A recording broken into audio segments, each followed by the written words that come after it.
നമ്മുടെ രാജ്യത്തിന്റെ ദേശീയ ഗീതമായ വന്ദേമാതരം എഴുതിയതാര്? ഈ നവംബർ 25 നടന്ന 10th പ്രിലിംസിന്റെ ചോദ്യമായിരുന്നു ഇത്. ഇപ്പോഴും PSCയുടെ ഇഷ്ടവിഷയമാണ് വന്ദേമാതരം. നമുക്കിന്ന് വന്ദേമാതരത്തെ പറ്റിയുള്ള എല്ലാ ചോദ്യങ്ങളും ഒറ്റ മിനിറ്റിൽ പഠിക്കാം. വന്ദേമാതരം എഴുതിയത് ബങ്കിം ചന്ദ്ര ചാറ്റർജി. 1875 നവംബർ 7 ബംഗാളി ഭാഷയിൽ അദ്ദേഹം വന്ദേമാതരം എഴുതിയത്. പിന്നീട് 1882 അദ്ദേഹത്തിന്റെ തന്നെ കൃതിയായ ആനന്ദമഠത്തിൽ വന്ദേമാതരം ഉൾപ്പെടുത്തി.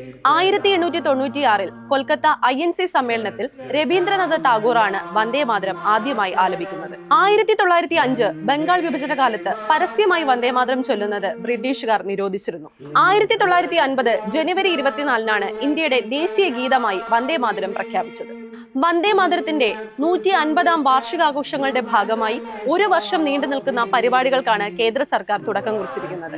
വന്ദേമാതരവുമായി ബന്ധപ്പെട്ട് PSC ചോദിച്ച മറ്റേതെങ്കിലും ചോദ്യങ്ങൾ നിങ്ങൾക്ക് അറിയാമെങ്കിൽ ഈ വീഡിയോയ്ക്ക് താഴെ കമന്റായി രേഖപ്പെടുത്തുക.